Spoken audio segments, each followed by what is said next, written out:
Professor, gostaria de saber qual a melhor forma de lidar com a energia sexual sem promover desequilíbrio energético e assédio extrafísico, além da relação sexual.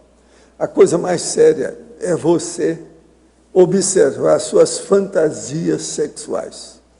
A fantasia sexual, ela engana muito o povo, porque ela faz evocação.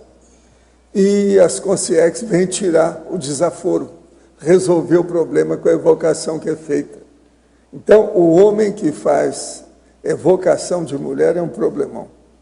Então, isso é que a pessoa tem que olhar muito. E, às vezes, tem um processo de masturbação com fantasia sexual. Aí a coisa ainda piora mais. Tem muita gente sexy que é mal assistido. Está assim, ó, de gente em cima. Professor, vários líderes políticos têm tido recentemente doenças cancerígenas. Fidel, em Cuba, Argelino Garçom, na Colômbia, próstata, Chaves, na Venezuela, cólon, Cristina Kirchner, tireoide, Lugo, no Paraguai, linfático, Dilma, no Brasil, Lula, no Brasil. Que tipo de relação pode existir entre esses acontecimentos? Olha, o problema todo é o seguinte, eles são líderes, aparece mais, o câncer, então, é feito. Mas já teve um amigo meu que falou assim, eu acho que cada pessoa agora tem que pensar quando é que ela vai ter o câncerzinho particular dela, porque todo mundo está tendo, devido ao processo de quê? Poluição. Esses políticos, por exemplo, comem de tudo, têm uma vida, às vezes, desregrada, muita tensão em cima, irritação, etc. Tal. Por exemplo, tem uns aqui que tem uns temperamentos esquisitíssimos, né? Você olha aqui, veja bem, o Chaves, Fidel, tem um temperamento muito estranho, esse povo aí.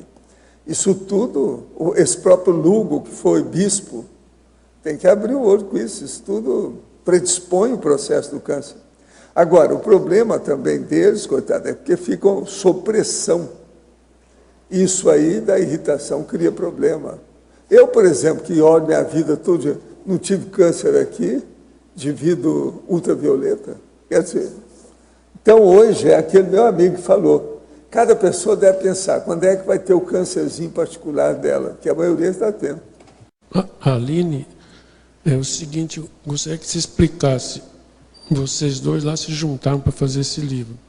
Ele tem lá a especialidade dele em relação ao Bertone, você também, eu gostaria que desse os detalhes, como que aconteceu isso. Assim, quando eu fui convidada, a minha especialidade do Bertone, os estudos que eu tinha no início, quando eu fui convidada pela Sinvex, ainda eram poucos, sabe? E eu comentei com eles, estão me convidando, eu vou ter que estudar. Não, mas tem um mês pela frente.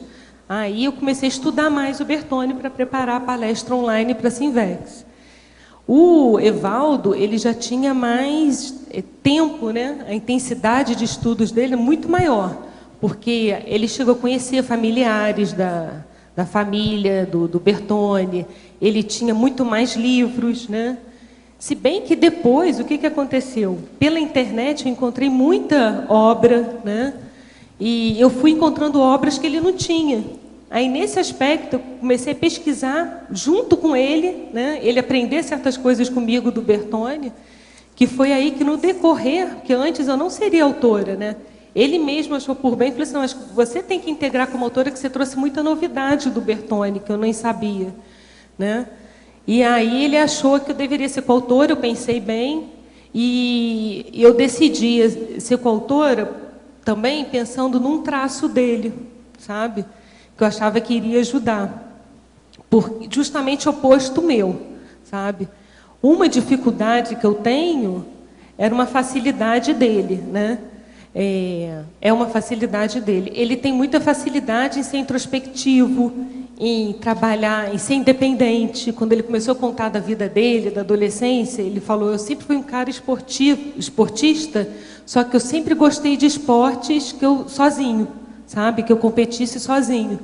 E aí eu pensei assim, gente, eu sou justamente o contrário, eu sempre gostei de esporte em equipe. Né?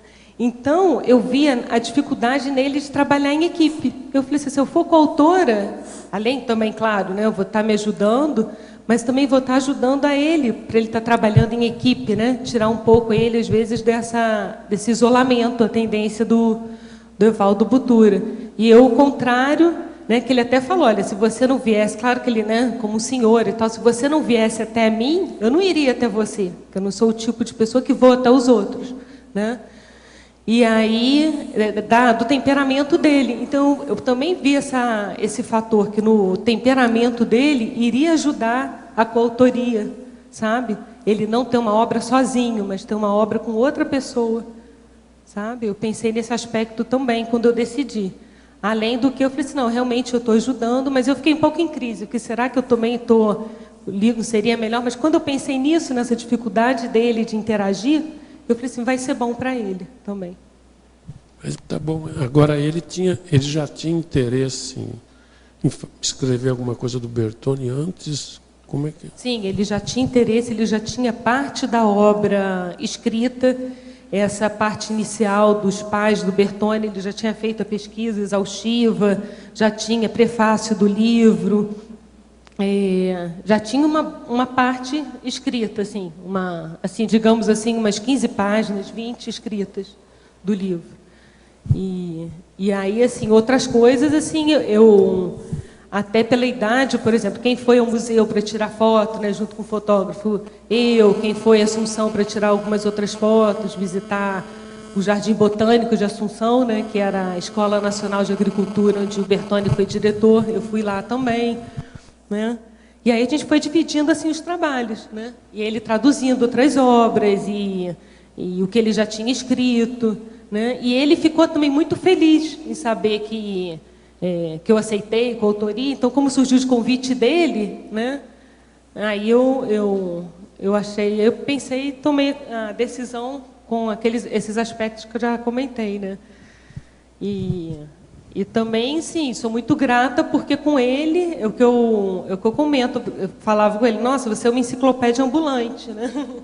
Porque era muita história que eu escutava, que eu aprendi, minha visão de mundo, né? Uma pessoa ali com a vivência de ter participado de um campo de trabalho na Segunda Guerra Mundial, né? Italiano, fala pra caramba, né? Então, assim, eu tive que aprender a escutar mais, foi muito importante, muito bom conviver com o italiano para quem quer aprender a ouvir, sabe? Porque eles falam muito, então você tem que desenvolver a capacidade auditiva, né? É bem importante. Então, assim, eu tive que aprender e me ajudou muito a diminuir minha ansiedade e aprender a ouvir melhor e foi muito gratificante o trabalho em conjunto. Tá, ok, obrigado. Parabéns para você. E o livro ficou muito bom. Esse livro aí é muito interessante. Tem muita coisa para a gente pensar. Porque esse homem, o Bertone, ele era um gênio.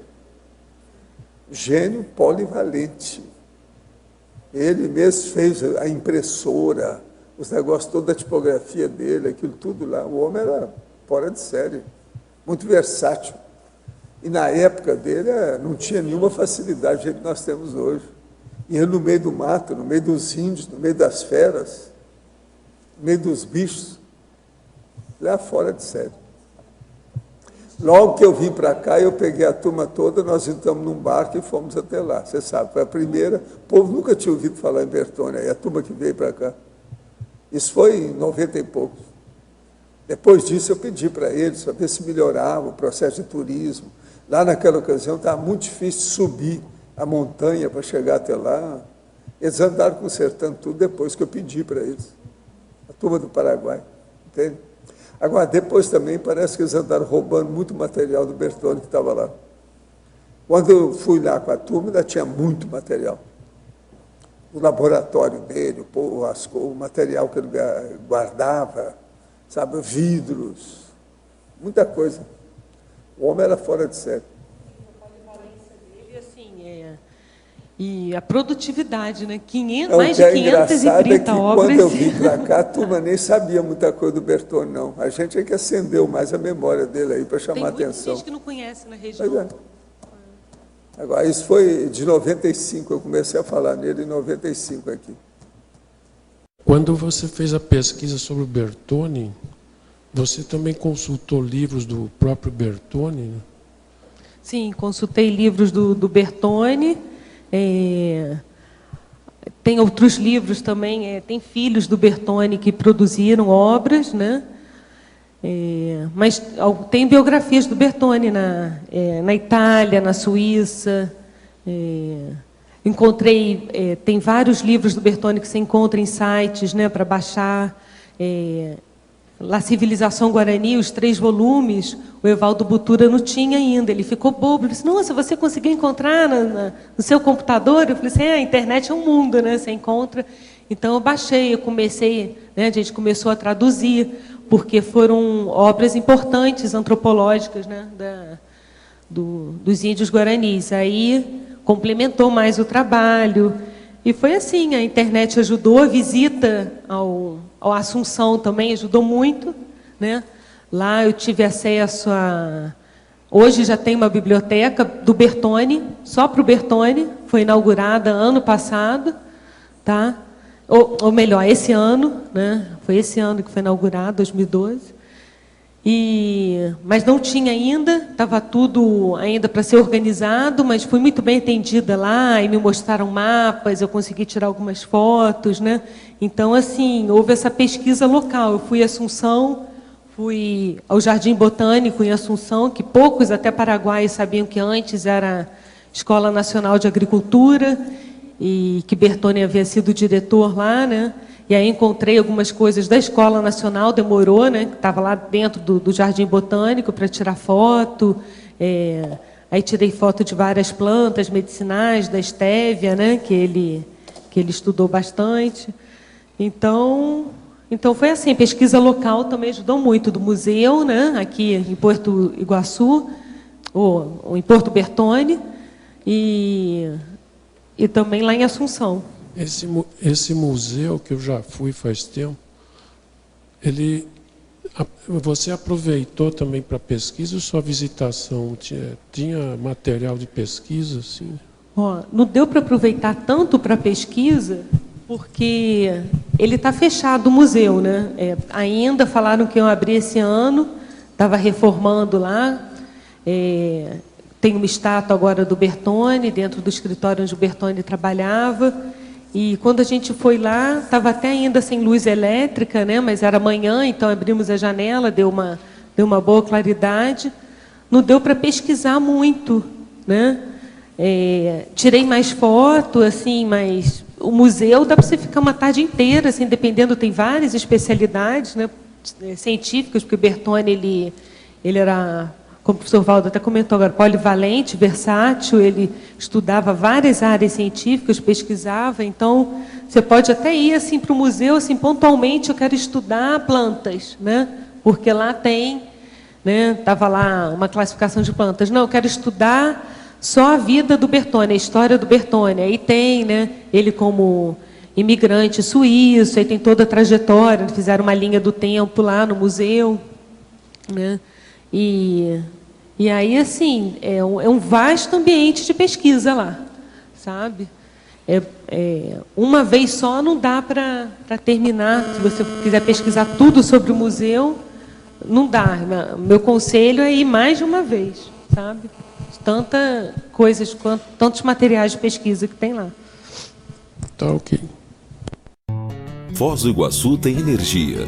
A energia das nossas águas, dos nossos ventos, das nossas matas e animais. A energia de nossa gente, de nossa história, de nossa diversidade.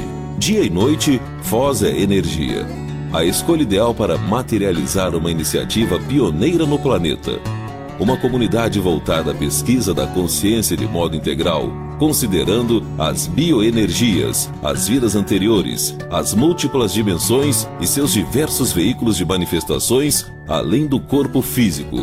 Estamos falando da conscienciologia, ciência proposta pelo pesquisador independente, autor e professor Valdo Vieira. Uma abordagem que conquistou reconhecimento internacional, trazendo a consciência ao universo científico na condição desafiadora de observador e, ao mesmo tempo, objeto das experiências. Assim surgiu o embrião da futura Comunidade Permanente de Pesquisadores da Consciência, o CAEC, Centro de Altos Estudos da Conscienciologia, fundado em 1995 na região do Tamanduazinho, Hoje, aquela área recebe oficialmente em Foz o nome de Cognópolis, o bairro do conhecimento, e recebe conscienciólogos de várias partes do mundo.